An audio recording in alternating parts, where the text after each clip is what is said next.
Welcome to footballgameplan.com, where football makes sense. I'm with the Zarda Playbook, Emery Hunt, and I'm Tyler Merkovich, bringing you our 2010 season preview for the New England Patriots, coming off a 10-6 year disappointing run in the playoffs when they were knocked out in the first round by the Ravens. They didn't lose a home game all year until that game. So Brady looked a little uncomfortable in the pocket coming back from the injury. The O-line was breaking down. They were sacked. And, they're only 2-6 on the road. So Seymour, I think the Seymour loss really hurt them. And really that defense wasn't the same defense it was with the depletion of the linebackers. Also, they got very old very fast in the last years. This year, many draft picks as possible. As usual for Bill Belichick, you know what he likes to do. They need to get healthy. Wes Welker is very key. You know how shredded his knee. He's practicing supposedly. Let's see if he's at 100% by game one. It'll be interesting to see that. But the offensive line comes back. They love Sebastian Vollmer, second year out of Houston. He might start over Nick Hager because that O-line has been there for a while. So what do you think about their offense? And tell me about the receivers. You think Moss still has it? Edelman, he came onto the scene last year for Welker. They pick up Torrey Hall. I like Taylor Price out of Ohio. I think this guy could really be the next Wes Welker. I think the best question on offense is the battle between the backup quarterback, Brian Hoyer, and Zach Robinson. I like Zach Robinson a lot. A guy you're going to see play probably some wide receiver and probably a little bit of defense. He's that type of athlete. He can play all over the field. I always said that about him at Oklahoma State. So that's a compelling matchup to watch. Because Tom Brady's going to be Tom Brady. So the backup quarterback is something to watch, Hoyer or Robertson. The running back spot is where I have the biggest question. I really think they need a running back that can come in and just be the guy. They tried to experiment with Marone, and you see what happens. They get more carries for Kevin Falk, more carries for Sammy Morris. They bring in Fred Taylor, but they didn't give him the rock. I would say give Fred Taylor more carries. He's more of a traditional running back as opposed to Maroney. He is a guy that Maroney is a guy that can come in and spell a little bit, but Taylor is a guy, a future Hall of Famer, I think, in my book. So that's the question I have. Backup quarterback and running back. Wide receivers, you mentioned Price out of Ohio, guy that can make plays over the middle. You mentioned Edelman coming in as well, too. Wes Welker is going to be Wes Welker. Whoever's going to play that slot position can be a guy. The only attribute that they need to have is to catch the football and make the first man miss. And so they drafted that with Price. They drafted that with Price. They also got that last year with Edelman. And if Walker is healthy, they have that already. But I think Moss still has it, and Hope's going to come in and be a lot of solid play at wide receiver. Yeah, no turnover in the running back position. But Fred Taylor was injured for most of the year last year, so maybe he'll have a bigger part. But they drafted Rob Gronkowski, who's very injury-prone, out of Arizona in the second round. Out is Ben Watson to Cleveland. And they also drafted Aaron Hernandez. So tight end spot, what do you think will happen? If both guys are healthy, then they came away with 2 steals in the draft. Only the Ravens had 2 solid tight ends selected in the draft. The Patriots had the other 2. Patriots had the 2 top in the draft. Aaron Hernandez is a guy that's athletic. It can also make a lot of mismatch problems for defenders. You look at Gronkowski. The good thing about sitting out last year hurt. If he's healthy, this is still the draft because Gronkowski is an outstanding tight end. More of the Dallas Clark type tight end. So that's going to prove to be dangerous for everybody in the division, everybody in the league, because those 2 tight ends can play some football. And you mentioned the O-line. Vollmer, a guy I really, really like. He just has to wait his turn, because they still have they're getting old on the O-line, but Vollmer is a guy that's going to be a star in waiting. Third in the passing offense with 277 plus yards per game. So you know it's going to be there for Brady. Should improve.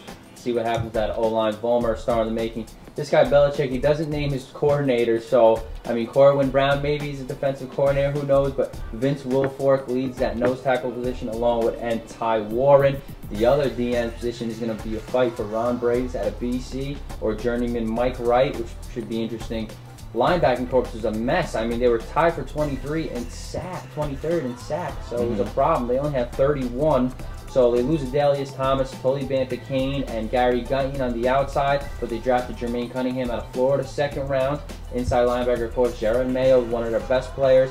Tyrone McKenzie out of South Florida a couple of years ago, but they drafted Brandon Spike, second round. You know the relationship between Urban Meyer and Belichick. He's drafting these Florida guys, I think 3 at least.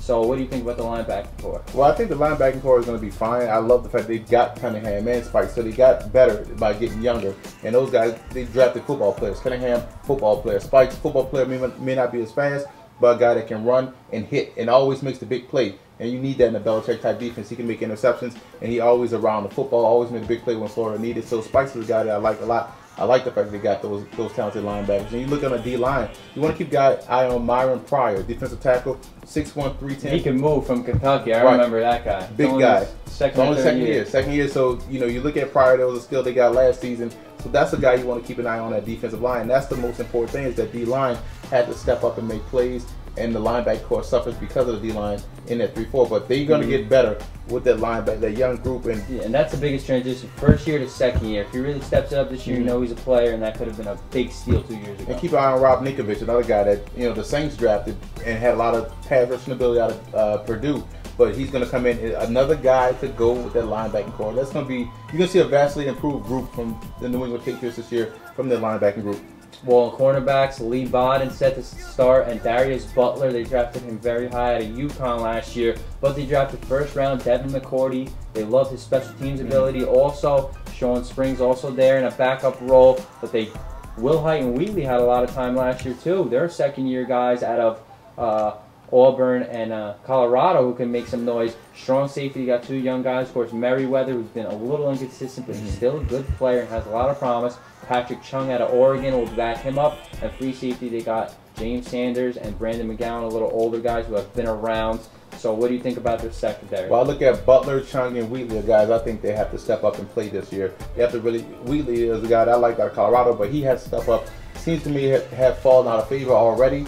But I think he has to come and play this year, play big. Chung has to step up and play big. And Butler, as you mentioned, also has to come and play big. But the secondary, they're only as good as the guys up front. The Patriots couldn't get to the quarterback last season, so teams just bombed out the Patriots. You saw what the Saints did them in the Superdome. You saw what the Ravens were able to do in both games. They're able to move the football down the field, running and throwing the football. So if the Patriots can't get pressure on the quarterback, that secondary is going to look weak.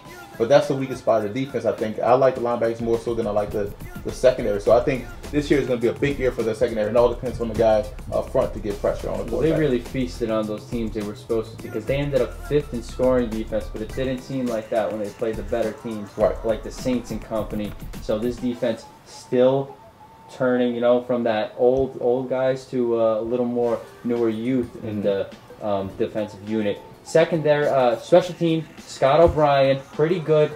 5th round, they draft Zoltan Mesko out of Michigan. They love this guy. He's a serious punter. Gostkowski's always been a good kicker ever since he replaced Vinatieri. And they're going to rely on Brandon Tate in his second year, a backup wide receiver out of North Carolina who had a record-breaking year in terms of punt and kick return. Yeah, Brandon Tate is a guy I like a lot. I like him at North Carolina. Reminded me a lot of Joe Horn. But he has to, if he's healthy, he's going to man the kickoff return units and punt return units. He's a special player. But the kicking game is fine with the Patriots. You mentioned the punter guy. This guy is a guy that physical freak, a guy that may even, knowing Bill Belichick, I'll put him in linebacker a couple of plays, but he's a good physical guy. That guy that won't, he's going to consistently put teams in backdoor situations, and that helps out the defense as a whole. But the special teams unit for the Patriots is always solid. Yeah, they got 3 players to build up right through the middle. That's Merriweather, Mayo, and Vince Wilfork, of course. And for more NFL previews, visit footballgameplan.com/NFL or check out our YouTube channel at youtube.com/footballgameplan.